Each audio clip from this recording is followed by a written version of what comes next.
देखिए जितने भी स्टूडेंट 2025 का बोर्ड एग्जाम देने वाले हैं, ठीक है, जितने भी स्टूडेंट 2025 का बोर्ड एग्जाम देने वाले हैं और क्लास 10th में हैं, ठीक है, तो उन सभी स्टूडेंट के लिए ये वाला वीडियो सबसे ज़्यादा इंपॉर्टेंट होने वाला है। ठीक है, अब ये क्यों होने वाला है तो ध्यान से देखिए। इस वीडियो में हम क्या बताने वाले हैं कि क्लास 10th की जो साइंस है, क्लास 10th की साइंस है, ठीक है, क्लास 10th की साइंस में अगर आप देखोगे तो फिजिक्स है, ठीक है, फिजिक्स है, केमिस्ट्री है और बायोलॉजी है, ठीक है, फिजिक्स है, केमिस्ट्री है और बायोलॉजी है। इन तीनों के जितने भी मोस्ट इंपॉर्टेंट टॉपिक थे, फिजिक्स हो या केमिस्ट्री हो या बायोलॉजी हो, तीनों के जितने भी मोस्ट इंपॉर्टेंट टॉपिक थे सभी को मैंने एक साथ ले लिया है। ठीक है, अब टोटल 120 टॉपिक आपके बन रहे हैं, जिनको अगर आप अच्छे से तैयार कर लेते हो, जिनको अगर आप अच्छे से तैयार कर लेते हो कि जितने भी टॉपिक हैं तो कोई भी क्वेश्चन आपके परीक्षा में इससे बाहर नहीं बनने वाला। 120 यानी 120 टॉपिक आपके हैं, ज़्यादा नहीं है, केवल 120 है। अगर पर डे एक टॉपिक भी तैयार करोगे ना तो आप लोगों के बहुत जल्दी तैयार हो जाएंगे। ठीक है, 2 से 3 महीने में पूरी साइंस कंप्लीट हो जाएगी, फिजिक्स भी, केमिस्ट्री भी और बायोलॉजी भी। इसके बाद आप रिवीजन प्रीवियस ईयर क्वेश्चन कर सकते हो। तो आज का ये वीडियो सबसे ज़्यादा महत्वपूर्ण वीडियो होने वाला है। चैनल पर जितने स्टूडेंट नए आए हों तो सबसे पहले चैनल को सब्सक्राइब कर लीजिए। अगर आपको वीडियो पसंद आए तो अपने फ्रेंड्स के साथ शेयर भी कर देना। ठीक है, और चैनल पर नए हो तो सब्सक्राइब जरूर से कर लेना, ये आपके के लिए बेनिफिट वाली बात होगी। तो देखिए, देखने वाले हैं सबसे पहले महामैराथन क्लास, जो कि क्लास 10 साइंस की है। पूरी तैयारी एक वीडियो में कराने वाले हैं, है ना। अब आपको कह नहीं सकते, लेकिन अगर आप इस पूरी वीडियो को देख लोगे तो कहीं ना कहीं 70 आउट ऑफ 70 भी आप ला सकते हो, क्योंकि इसमें वो टॉपिक हैं जो बिल्कुल क्वेश्चन से निकलने वाले हैं, यानी इन्हीं से क्वेश्चन बनेंगे आप टॉपिकों के लिए। ठीक है, तो चलिए, अब की बार 90 पार टारगेट हम लोगों का, तो 1 घंटे में पूरा लेक्चर समाप्त कर देंगे, लेकिन 1 घंटे में आपको वो मिल जाएगा जो आप लोगों को पूरी वीडियो, मतलब पूरे साल आपको तैयारी करते रहोगे, किताब देखते रहोगे, आपको नहीं मिलेगा। ठीक है, बहुत ही मेहनत लगती है इन वीडियो को बनाने में, तो आपको इन वीडियोज़ को देखने के बाद इन चीज़ों को तैयार भी करना है भाई। ठीक है, तो चलिए शुरू करते हैं। सबसे पहले देखेंगे आपका टॉपिक नंबर फर्स्ट, ठीक है, यानी टॉपिक नंबर जो हमारा पहला है, बहुत ही ज़्यादा इंपॉर्टेंट टॉपिक है और क्वेश्चन है कि रासायनिक अभिक्रिया क्या है, रासायनिक अभिक्रिया कितने प्रकार से होती है और इसकी परिभाषा व उदाहरण लिख लीजिए। ठीक है, बहुत इंपॉर्टेंट टॉपिक है, नोट कर लीजिए कि रासायनिक अभिक्रिया क्या होती है ये बताइए। इसमें एक चीज़ और होती है, अगर आप ध्यान से देखोगे तो अभिकारक और उत्पाद, मैंने नहीं लिखा है, आप लिख लीजिएगा। अभिकारक क्या होता है, उत्पाद क्या होता है, लिख लीजिएगा, बहुत ज़्यादा इंपॉर्टेंट है। इसके बाद रासायनिक अभिक्रिया कितने प्रकार की होती है, बहुत आती है एग्जाम में, उसके परिभाषा आती है और उसके उदाहरण पूछे जाते हैं। ठीक है, लिख लोगे। इसके बाद देखिए सेकंड क्वेश्चन कि दैनिक जीवन में उपचयन अभिक्रियाओं के प्रकार। सबसे पहले आपको यहाँ पर यह समझना है कि रासायनिक अभिक्रिया क्या होती है, फिर इसके बाद इस टॉपिक पर आइएगा कि दैनिक जीवन में जो उपचयन अभिक्रिया होती है, जैसे कि आपका संचारण हो गया, ठीक है, आपका विकृत गंधिता हो गया, सारे ही मोस्ट इंपॉर्टेंट टॉपिक है। अगर आप सारे को कंप्लीट कर लोगे, फिर से बोल रहा हूँ, कहीं भटकने की जरूरत नहीं पड़ेगी। तीसरा देखिए, रासायनिक अभिक्रिया को संतुलित करना। अगर आप देखोगे 2024 का पेपर उठा करके तो आपको पता चलेगा कि 5-5 नंबर का प्रत्येक सेट में क्वेश्चन पूछा गया था। आपको एक समीकरण दे दी जाती थी, 5 समीकरण दे दी जाती थी और कह देता था कि रासायनिक समीकरण को संतुलित कीजिए। ठीक है, तो अगर आप ये टॉपिक को पढ़ लोगे तो कोई भी समीकरण दे दी जाए और कह देगा कि संतुलित कीजिए तो आप कर लोगे। चौथा टॉपिक आप लोगों का कि अम्ल क्या है, क्षार क्या है और लवण क्या है। ठीक है, अम्ल क्या होता है, क्षार क्या होता है, लवण क्या होता है, इसके बारे में आपको बताना है, डेफिनीशन बतानी है, इसके एग्जाम्पल देने हैं कि अम्ल क्या होता है, जैसे अल्कोहल हो गया। ठीक है, बहुत सारी चीज़ें, क्षार क्या होता है, लवण क्या होता है। ठीक है, तो इसके समीकरण, रासायनिक जो गुणधर्म हैं वो भी आपको लिखने हैं। ठीक है भाई, इसके बाद देखिए 5 नंबर क्वेश्चन नंबर आपका 5 है कि पीएच मान से संबंधित, ठीक है, पीएच मान से संबंधित कुछ न्यूमेरिकल्स आते हैं आपके बोर्ड एग्जाम में। ठीक है, तो उनको भी आपको तैयार करना पड़ेगा। अब देखिए, यहाँ पर न्यूमेरिकल्स से तात्पर्य ये है कि आप लोगों को न्यूमेरिकल्स वो ही तैयार करने हैं। एक टाइप अगर तैयार कर लिया तो 3 से 4 टाइप होते हैं न्यूमेरिकल के केमिस्ट्री में, बस उनको तैयार कर लोगे, बस वही आपके आएंगे, वही, इसके बाहर कुछ आता ही नहीं। 4 से 5 टाइप है न्यूमेरिकल के बस। 6 नंबर टाइप है कि 6 नंबर क्वेश्चन हमारा है कि क्लो क्षार प्रक्रिया, यानी जिसको हम लोग बोलते हैं। अभी यहाँ से ध्यान से देखिए, यहाँ से आपके जितने भी टॉपिक स्टार्ट हो रहे हैं बोर्ड एग्जाम की दृष्टि से very very very important question है, वेरी वेरी वेरी इंपॉर्टेंट है। 100% ये क्वेश्चन फंसते। तो सबसे पहला है सोडियम क्लोराइड का जलीय अपघटन, यानी सोडियम क्लोराइड को क्या करते हैं, जलीय अपघटन। सिंपल सी बात है, अगर मैं बताऊँ तो सोडियम हाइड्रोक्साइड का जलीय अपघटन कराते हैं। इसके बाद हमको क्या मिलता है, सोडियम क्लोराइड मिलता है। तो क्लो क्षार प्रक्रिया इसको हम लोग बोलते हैं। इसको तैयार कर लेना, यानी NaOH का जब हम लोग जलीय अपघटन कराते हैं तो क्या मिलता है, हमको NaCl मिलता है। तो इसको आप जरूर तैयार कर लेना। क्लो क्षार प्रक्रिया बोलते हैं, 100% एग्जाम में आती है। चलिए आगे हम देखते हैं अब नेक्स्ट टॉपिक को।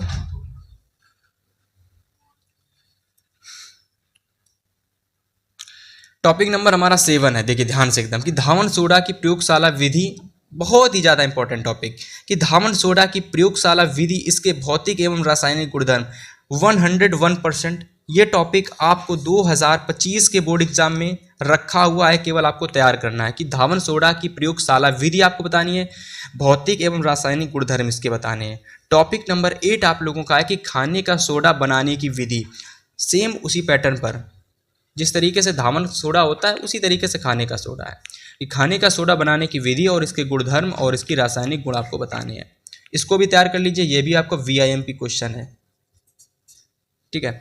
सेकंड देखिए क्वेश्चन नंबर 8 यानी टॉपिक नंबर 9।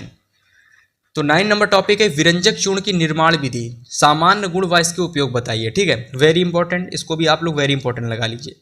100% आएंगे सारे टॉपिक, कोई टॉपिक छोड़ दोगे अगर वही एग्जाम में आ गया तो मेरी कोई गलती नहीं, ठीक है, मेरी कोई गलती नहीं होगी, आपको सारे टॉपिक तैयार करके जाने हैं भाई, ठीक है। कि विरंजक चूर्ण क्या होता है, ठीक है, खाने का सोडा क्या होता है, सारी चीज़ें तैयार करके जाइए और एग्जाम में फोड़ के आइए। विरंजक चूर्ण की निर्माण विधि बताइए, इसके गुण आपको बताने हैं और इसके उपयोग आपको बताने हैं। इसके बाद देखिए question number 10, plaster of Paris.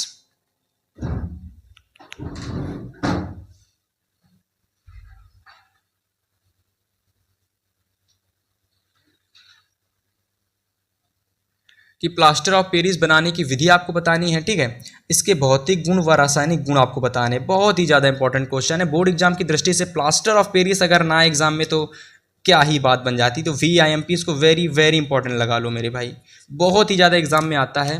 चलिए आगे बात करते हैं नेक्स्ट क्वेश्चन की। तो भाई नेक्स्ट क्वेश्चन हम लोगों का है कि क्रिस्टलन के जल, ठीक है, क्रिस्टलन के जल से आप क्या समझते हैं, वेरी इंपॉर्टेंट है। हाँ, हालांकि ये इंपॉर्टेंट है, केवल इसको केवल इंपॉर्टेंट लगाइए, ठीक है, इसको तैयार कर लेना आप लोग। देखिए जो इंपॉर्टेंट है मतलब वो आने की चांस ठीक है उसके, मतलब ठीक ठाक है, लेकिन जो वेरी वेरी इंपॉर्टेंट है वो 101% है, और जो वेरी इंपॉर्टेंट है वो मतलब पूछा जाएगा, ठीक है, समझ गए।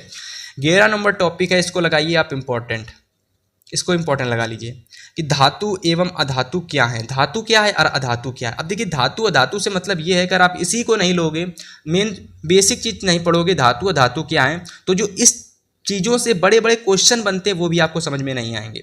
तो धातु व अधातु क्या है और इसके भौतिक गुण व रासायनिक गुण आपको बतानी है, ठीक है। चलिए आगे हम बात करते हैं नेक्स्ट क्वेश्चन की।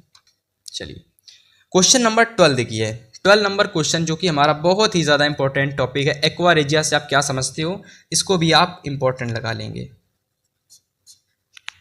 चलिए क्वेश्चन नंबर 13 देखते हैं आप। तो 13 नंबर क्वेश्चन हम लोगों का है कि सक्रियता श्रेणी से क्या तात्पर्य है, यानी जो हमारी सक्रियता श्रेणी, वेरी वेरी वेरी इंपॉर्टेंट, ठीक है, इसको VVIMP लगा लीजिए क्योंकि ये प्रश्न बोर्ड एग्जाम की दृष्टि से बहुत ही ज़्यादा इंपॉर्टेंट है कि सक्रियता श्रेणी से क्या तात्पर्य है और इसके उपयोग, ठीक है। देखिए इसका जो उपयोग है वो बताना है उदाहरण सहित रासायनिक समीकरण के रूप में, ठीक है। देखो मेरे भाई ध्यान से एकदम देखो वीडियो को, क्योंकि ये वो टॉपिक हैं जो आपको पढ़ करके 70 में 70 नंबर दिला सकते हैं साइंस में, ठीक है। इनको नहीं पढ़ोगे, फिर से बोल रहा हूँ कि कोई फायदा नहीं होगा, कितनी भी किताब रट लो। सक्रियता श्रेणी से क्या तात्पर्य है, क्वेश्चन जरूर आता है सक्रियता श्रेणी से, इससे आपके बोर्ड एग्जाम में बनती है रिएक्शन, इससे क्या बनती है रिएक्शन, ठीक है। सक्रियता श्रेणी से आपके एग्जाम में बनती है रिएक्शंस, और रिएक्शन पूछिए कहाँ से आती हैं, इन्हीं सक्रियता श्रेणी से। इसके उपयोग बताने हैं और रासायनिक समीकरण के रूप में इसका वर्णन करना है। नेक्स्ट क्वेश्चन है कि आयनिक यौगिक में मैग्नीशियम क्लोराइड का निर्माण आपको करना है। तो आयनिक यौगिकों में जो मैग्नीशियम जो क्लोराइड होती है इसका निर्माण आपको करना है।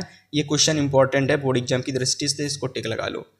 फिर नेक्स्ट क्वेश्चन है जो कि आप लोगों का आ चुका है, very very important, very very important question, सक्रियता श्रेणी से ही है हालांकि ये क्वेश्चन, कि सक्रियता श्रेणी पर आधारित धातु का निष्कर्षण, ठीक है, धातुओं का निष्कर्षण सक्रियता श्रेणी में ऊपर स्थित एवं मध्य स्थित जो धातुएं होती हैं उनका निष्कर्षण बताइए, ठीक है। 15 क्वेश्चन कंप्लीट हो चुके हैं। 60 नंबर देखिए कि धातु के निष्कर्षण में, धातुओं के निष्कर्षण में निस्तापन आपको बताना है और भर्जन बताना है, प्रगलन बताना है, गालक मतलब कि क्षारीय गालक और अम्लीय गालक। यहाँ से देखिए आपके एग्जाम में पूछी जाती हैं टिप्पणियाँ, यहाँ से क्या पूछी जाती है, यहाँ से आपके एग्जाम में टिप्पणियाँ पूछी जाती हैं। क्या? टिप्पणियाँ। ठीक है, टिप्पणियाँ पूछी जाती हैं, तो इसको तैयार कर लोगे। ठीक है, यहाँ से इस प्रश्न से यानी इस टॉपिक से आपकी परीक्षा में टिप्पणियाँ पूछी जाती हैं। अब देखिए 17 नंबर पर टॉपिक देखिए, मिश्र धातु से आप क्या समझते हो, इसकी विशेषता भी बतानी है और मिश्र धातु क्या होता है उसको बताना है। ठीक है, तैयार कर लेना इसको। फिर नेक्स्ट देखते हैं 18 नंबर देखिए, अमलगम क्या है, तो अमलगम क्या है इसको भी तैयार कर लोगे। ठीक है, जितने भी टॉपिक बता रहे हैं सारे टॉपिक को तो सबसे पहले आप नोट कर लेना। ठीक है, भले ना तैयार करना, लेकिन सबसे पहले सभी टॉपिकों को नोट जरूर कर लेना। 19 नंबर देखिए कि कार्बन क्या है, तो आपको बताना है कि कार्बन क्या है। संतृप्त एवं असंतृप्त हाइड्रोकार्बन से आप क्या समझते हो, यानी सबसे पहले आपको ये बताना है कि कार्बन हमारा क्या होता है। ठीक है, इसके बाद में आपको बताना है कि संतृप्त एवं असंतृप्त हाइड्रोकार्बन से आप क्या समझते हो। क्योंकि देखिए संतृप्त क्या होता है और असंतृप्त हाइड्रोकार्बन क्या है, बहुत ज़्यादा एग्जाम में पूछा जाता है। फिर से बोल रहा हूँ कि ये टॉपिक ही बहुत इंपॉर्टेंट है, संतृप्त और असंतृप्त। और आगे आने वाले जितने इंपॉर्टेंट टॉपिक हैं जिन पर मैं वेरी वेरी इंपॉर्टेंट लगाऊं, जरूर तैयार करके जाना, छोड़ कर मत जाना। ठीक है, तो इस पर लगाओ वेरी वेरी इंपॉर्टेंट। ठीक है, और इसमें एक और चीज़ पूछी जाती है कि एल्केन एवं एल्काइन से आप क्या समझते हो। एल्केन होता है, एल्कीन होता है, एल्काइन होता है, तो उसी में एल्केन एवं एल्काइन से आप क्या समझते हो इसको बताइए। नेक्स्ट क्वेश्चन देखिए, नेक्स्ट क्वेश्चन आ चुका है आपका टिप्पणियों से। आपके परीक्षा में केमिस्ट्री से टिप्पणियाँ कौन कौन सी पूछी जाती है, तो देखिए सबसे पहली होती है समाव्यवता। समाव्यवता बहुत आती है, सजातीय श्रेणी बहुत ज़्यादा आती है, एस्टीकरण आती है, साबुनीकरण बहुत ही ज़्यादा पूछी जाती है, प्रतिस्थापन 100% आना ही तय है एकदम। दहन अभिक्रिया हो गई, ऑक्सीकरण अभिक्रिया हो गई, बहुत ज़्यादा इंपॉर्टेंट है। ठीक है, इन सभी को तैयार कर लीजिए और टिप्पणी आपके एग्जाम में यहीं से आएंगी, इसके अलावा कहीं से नहीं आने वाली। चलिए 21 नंबर क्वेश्चन देखेंगे जो आप लोगों का है 21 कि एथिल अल्कोहल की निर्माण विधि। अब देखिए ये प्रश्न आप लोग इस पर वेरी वेरी वेरी इंपॉर्टेंट लगा लो भाई, 100% आने वाला टॉपिक है कि एथिल अल्कोहल की निर्माण विधियाँ क्या होती हैं, एथिल अल्कोहल को किस तरीके से बनाया जाता है, उसकी निर्माण विधि, इसके रासायनिक गुण आपको बताने हैं और इसके भौतिक गुण आपको बताने हैं, बहुत ज़्यादा इंपॉर्टेंट है। ठीक है, समझ गए। चलिए अगला क्वेश्चन देखते हैं आप। अगला देखिए, अगला आप लोगों का है एसिटिक अम्ल। 22 नंबर की एसिटिक अम्ल की निर्माण विधियां। अभी हम लोगों ने किसकी समझी थी, एथिल अल्कोहल की। अब हम लोग देखने वाले हैं एसिटिक अम्ल, इसको तैयार कर लो। एसिटिक अम्ल की निर्माण विधियां एवं इसकी प्रयोगशाला विधि, भौतिक एवं रासायनिक गुणधर्म क्या आपको बताने हैं, इसके भौतिक गुण मतलब इसके भौतिक गुण बताने हैं और इसके रासायनिक गुण और इसके उपयोग बताने हैं। ठीक है, 24 नंबर क्वेश्चन, इसको तैयार कर लेना, यह भी आप लोगों की दृष्टि से, एग्जाम की दृष्टि से वेरी वेरी इंपॉर्टेंट क्वेश्चन है कि साबुन क्या है। ठीक है, इसके प्रकार तथा साबुन की जो स्वाच्छीकारक प्रक्रिया होती है उसको बताइए। साबुन की स्वाच्छीकारक प्रक्रिया में दो चीज़ें पढ़नी पड़ेंगी आपको, मिसल पढ़ना पड़ेगा आपको, अपमार्जक पढ़ना पड़ेगा, तैयार कर लेना, बहुत इंपॉर्टेंट है। इसके बाद देखिए 25 नंबर क्वेश्चन कि मेंडलीव की जो आवर्त सारणी है। ठीक है, मेंडलीव की आवर्त सारणी दो तरीके से बनती है, एग्जाम में दो तरीके से पूछी जाती है। सबसे पहले मेंडलीव की आवर्त सारणी क्या है और इसके सामान्य लक्षण, मतलब मेंडलीव की पहली आवर्त सारणी और इसके सामान्य लक्षण व इसकी उपलब्धियां बतानी है। सेकंड प्रश्न बनता है, यहाँ से देखिए सेकंड प्रश्न बनता है कि मेंडलीव की आधुनिक आवर्त सारणी, मेंडलीव की आधुनिक आवर्त सारणी का क्या है और इसकी विशेषता और इसके उपयोग बताना है। सबसे पहले तो सिंपल पूछ दिया जाएगी कि मेंडलीव की आवर्त सारणी बताइए। सेकंड जो पूछी आती है अगर प्रश्न में आ जाए आधुनिक आवर्त सारणी, तो फिर आपको आधुनिक आवर्त सारणी ही लिखनी पड़ेगी। अगर आप ये लिख दोगे पहली वाली तो नंबर नहीं मिलेंगे। चलिए नेक्स्ट क्वेश्चन देखते हैं।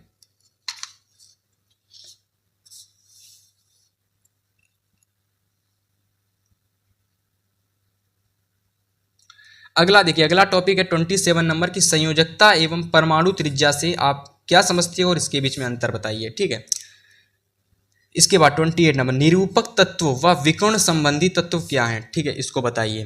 तो यहाँ से अगर आप देखोगे स्टूडेंट तो पूरी तरीके से जो आपकी केमिस्ट्री है, ठीक है, उसका पूरी तरीके से दी एंड हो चुका है, यानी केमिस्ट्री का यहाँ से आपका दी एंड हो चुका है। केमिस्ट्री के केवल अगर आप लोग देखोगे तो 28 टॉपिक को अगर अच्छे से तैयार कर लोगे, कितने 28 टॉपिक को अच्छे से तैयार कर लोगे तो मैं आपसे गारंटी ले रहा हूँ कि 100% यहाँ से आपको 101% आपके सारे प्रश्न कंप्लीट हो जाएंगे। ठीक है, इससे बाहर अगर कोई प्रश्न आपसे पूछा जाए तो चैनल को अनसब्सक्राइब भी आप कर देना। ठीक है, लेकिन सबसे पहले इन प्रश्नों को जरूर तैयार करना। ओके, समझ में आया।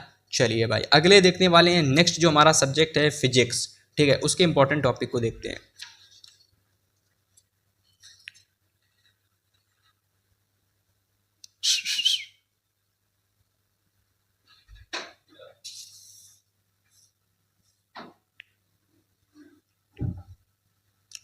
चलिए क्वेश्चन अब देखिए, यहाँ से जो शुरू होंगे वो फिजिक्स के मोस्ट इंपॉर्टेंट टॉपिक शुरू होंगे। तो सबसे पहले फिजिक्स के इंपॉर्टेंट टॉपिक क्या क्या हैं?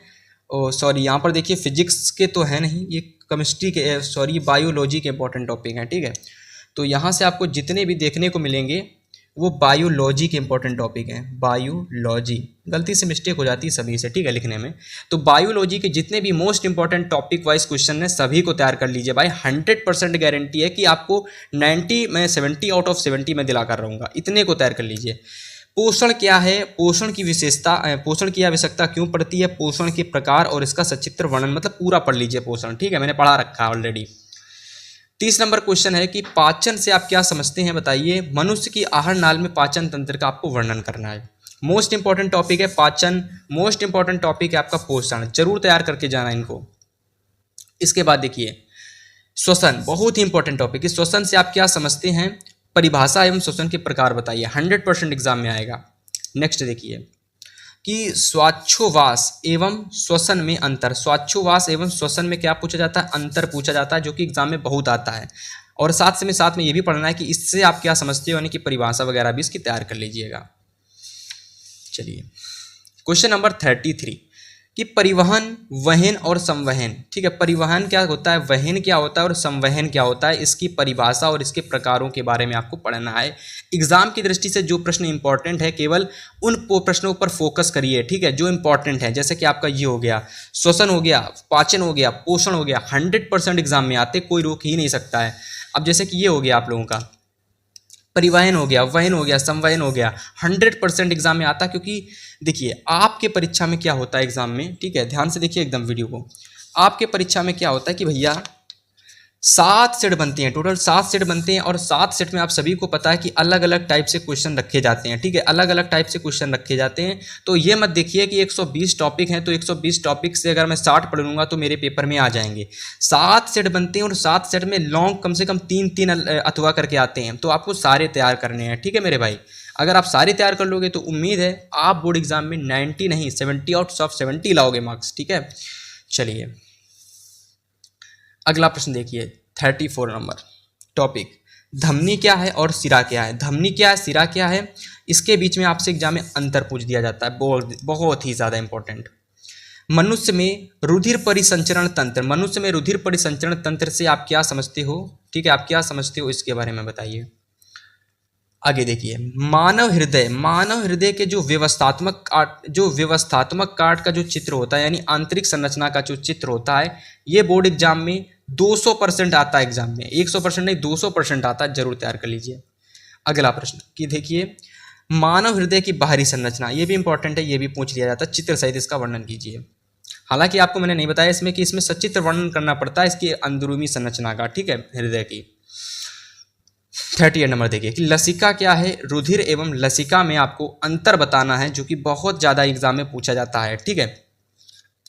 आगे देखिए क्वेश्चन नंबर 39 कि प्रकाश संश्लेषण क्या है, परिभाषा बताइए और इसकी जो प्रक्रिया है वह इसकी क्रिया विधि का आपको सचित्र वर्णन करना है, ठीक है। 90% जो प्रश्न इंपॉर्टेंट है, 99% जो इंपॉर्टेंट प्रश्न है वो प्रश्न सम्मिलित किए गए हैं। जैसे कि आप सभी का प्रकाश संश्लेषण हो गया, ये प्रश्न एग्जाम की दृष्टि से बहुत इंपॉर्टेंट है। परिभाषा, इसकी जो प्रक्रिया होती है, इसकी जो पूरी क्रिया विधि है, मतलब पूरा पढ़ लीजिए प्रकाश संश्लेषण, ठीक है, समझ गए, पूरा पढ़ लीजिए।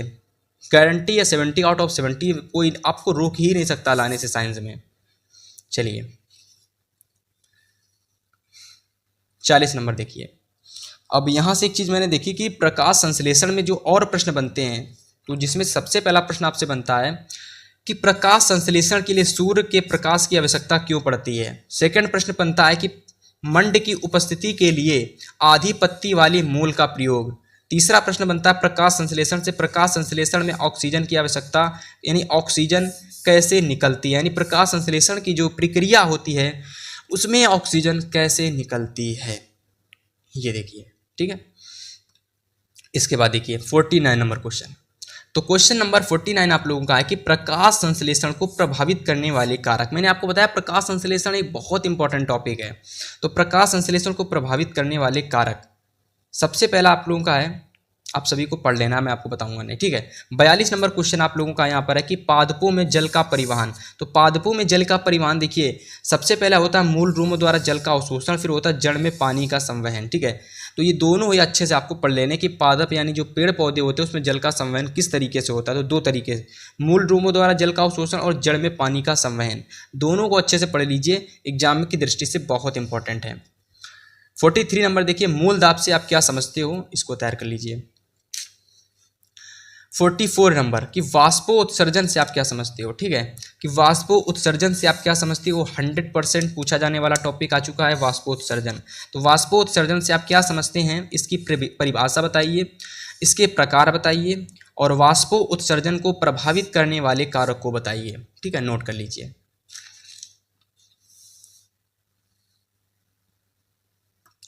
चलिए अगला मोस्ट इंपॉर्टेंट टॉपिक है रंध्र क्या है, इसकी संरचना बताइए, इसके खुलने तथा बंद होने की प्रक्रिया का वर्णन कीजिए। Very very important.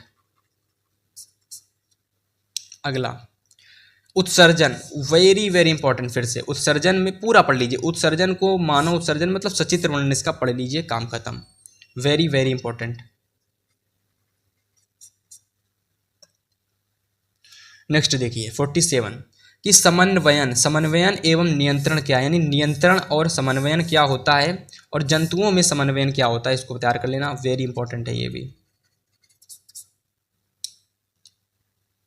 अगला कि तंत्रिका तंत्र में तंत्रिका ऊतक से आप क्या समझते हैं।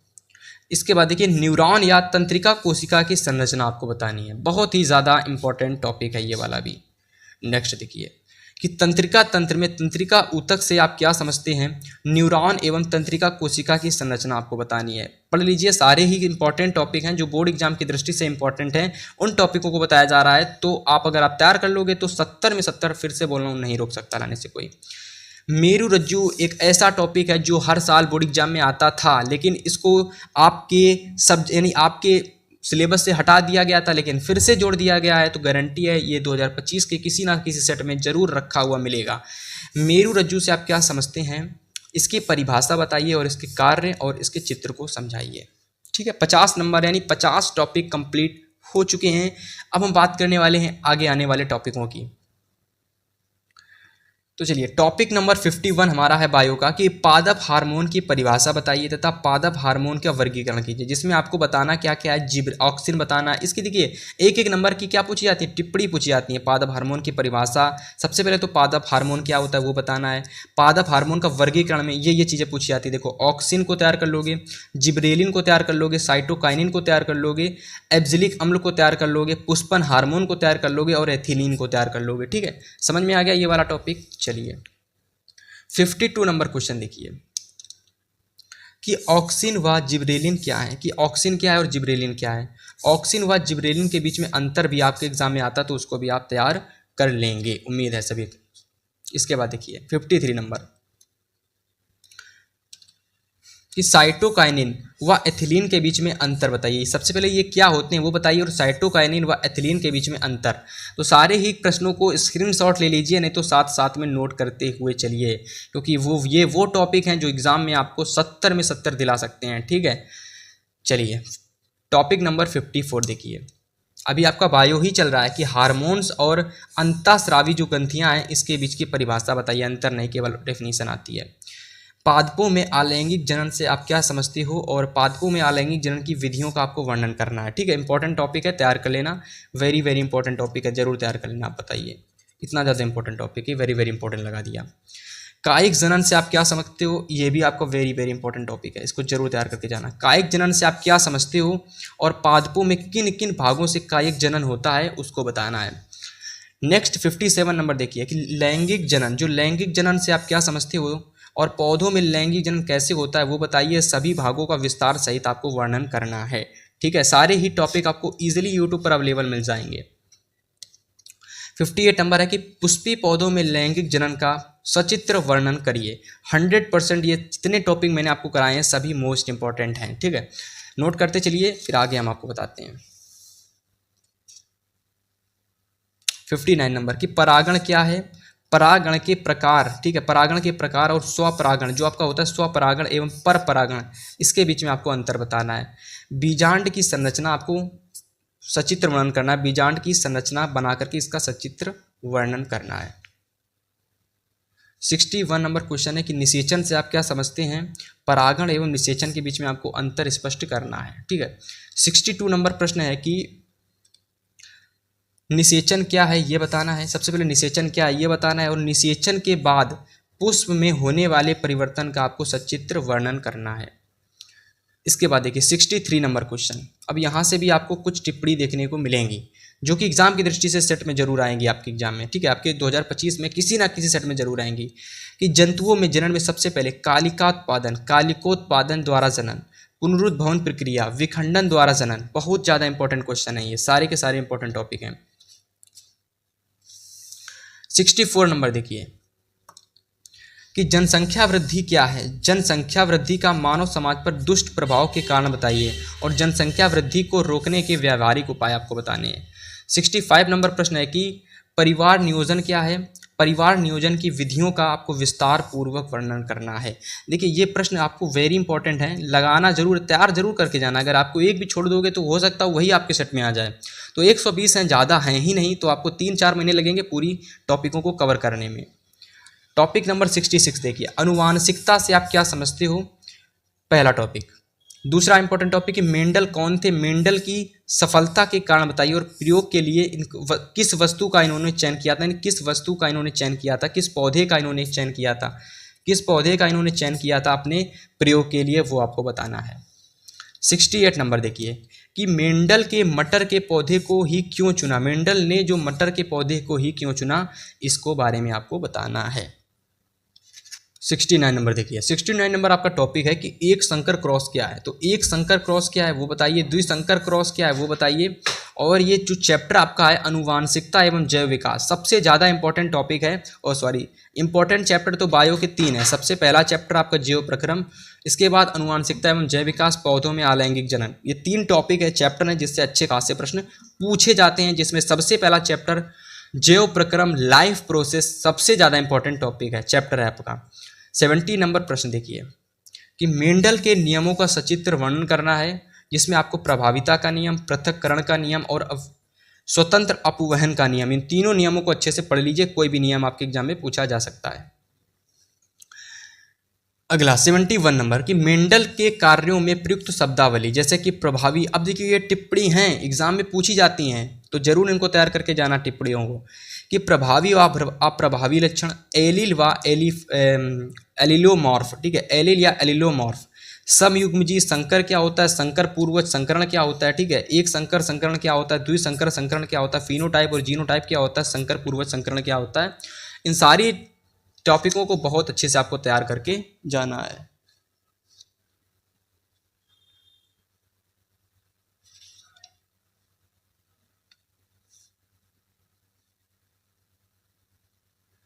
टॉपिक नंबर 72 देखिए, जीन प्रारूप तथा लक्षण प्रारूप में आप अंतर आपको बताना है, ठीक है, तो जीन प्रारूप तथा लक्षण प्रारूप में आपको अंतर बताना है। 73 नंबर आपका टॉपिक है समयुग्मजी एवं विषम युग्मजी में आपको अंतर बताना है। तो ये दोनों ही टॉपिक जो आप लोगों के हैं बायो के हैं, और जैसा कि आप सभी जानते हो चैप्टर आपका चल रहा है अनुवांशिकता एवं जैव विकास।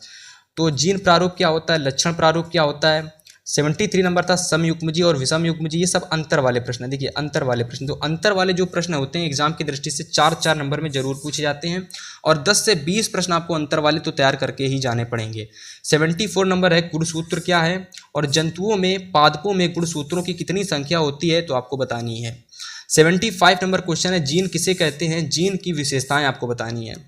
नेक्स्ट क्वेश्चन देखिए 76 नंबर डीएनए क्या है और इसके महत्व का आपको समझाना है, ठीक है। 77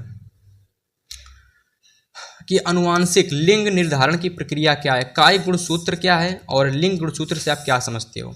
तो अनुवांशिक लिंग निर्धारण क्या होता है वो सबसे पहले बता दीजिए, फिर काय गुणसूत्र या फिर इसी को हम लोग लिंग गुणसूत्र भी कहते हैं, तो इससे आप क्या समझते हो वो भी आपको बताने हैं। नेक्स्ट 78 नंबर क्वेश्चन है कि मनुष्य में लिंग निर्धारण की जो प्रक्रिया होती है उसका आपको सचित्र वर्णन करना है, यानी चित्र बना करके उसका वर्णन करना है। ठीक है, हालांकि ये सभी बायो के टॉपिक हैं तो आपको ऑफिशियली यूट्यूब पर मिल जाएंगे। अगर आपको कोई दिक्कत होती है ऑफलाइन समझने में तो सारे आपको यूट्यूब पर इजीली मिल जाते हैं। ठीक है, मनुष्य में लिंग निर्धारण की प्रक्रिया और लिंग गुणसूत्र से आप क्या समझते हो सारे यूट्यूब पर मिल जाएंगे, आप आसानी से पढ़ सकते हैं। अगला देखिए, अगला अभी आप कहेंगे कि बायो के इतने सारे टॉपिक आ चुके हैं तो क्या ये सारे इंपॉर्टेंट है? जी हाँ, ये सारे इंपॉर्टेंट है और देर मतलब आप थोड़ी देर रुके रहिए, फिजिक्स के भी इंपॉर्टेंट टॉपिक आपको देखने को मिलेंगे। 79 नंबर है कि पृथ्वी पर जीवन की उत्पत्ति पर आपको एक तथ्य प्रकट करना है। ठीक है, इसके बाद स्टैनली मिलर का प्रयोग आपको बताना है और लैमार्कवाद से आप क्या समझते हो उसकी विशेषताएं आपको और उदाहरण सहित बतानी है। फिर लास्ट क्वेश्चन है बायो का कि डार्विनवाद से आप क्या समझते हैं और इसकी विशेषताएं आपको बतानी है। तो इस तरीके से देखिए यहाँ से आपके बायोलॉजी के सारे टॉपिक कंप्लीट हो चुके हैं। ठीक है, इसके बाद शुरू होती है केमिस्ट्री नहीं, यहाँ से आपको शुरू होती है फिजिक्स। ठीक है, यहाँ से आपकी शुरू होती है फिजिक्स। तो यहाँ से देखिए थोड़ा सा लिखने में मिस्टेक हो गई थी, तो यहाँ से आपके शुरू होते हैं फिजिक्स के टॉपिक। फिजिक्स, तो फिजिक्स के जितने भी मोस्ट आईएमपी टॉपिक हैं जो आपको तैयार करके जाने हैं एग्जाम की दृष्टि से, तो वो आपको मैं बताता हूँ। तो सबसे पहला फिजिक्स का टॉपिक आपको तैयार करके जाना है कि प्रकाश क्या है, प्रकाश परावर्तन के नियम क्या होते हैं। तो आप सभी को पता है 2 नियम होते हैं और आपको पढ़ने पड़ेंगे। ठीक है, हम यहाँ नहीं बताएंगे, आपको टाइम ज़्यादा चला जाएगा। 84 नंबर है कि प्रतिबिंब क्या है और गोली दर्पण तथा गोली दर्पण से संबंधित जो इतनी भी परिभाषाएं हैं, चाहे वो आपकी मुख्य फोकस की हो, आपकी ध्रुव की हो, जितनी भी हैं, वक्रता, त्रिज्या, वक्रता, केंद्र, ठीक है, सारी डिफिनीशन आपको तैयारी कर लेनी है। जितनी भी गोली दर्पण से संबंधित जितनी भी डेफिनीशंस हैं सारी डेफिनीशंस तैयार कर लेनी है। ठीक है, साथ ही साथ प्रकाश क्या है और प्रकाश परावर्तन के नियम आपको जरूर तैयार कर लेने हैं, किसी ना किसी सेट में आपको एग्जाम में जरूर देखने को मिलेंगे। चलिए अगला टॉपिक देखते हैं।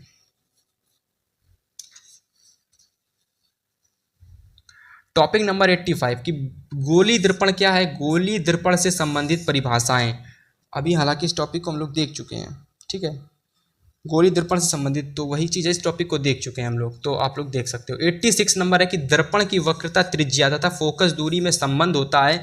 आप सभी लोगों को पता होना चाहिए कि दर्पण की जो वक्रता त्रिज्या होती है आर और फोकस दूरी यफ के बीच में संबंध होता है, यफ इक्वल टू 2r। ठीक, क्या होता है, यफ इक्वल टू 2r जो संबंध होता है, याद कर लेना। ठीक है, बहुत ही ज़्यादा इंपॉर्टेंट क्वेश्चन है ये।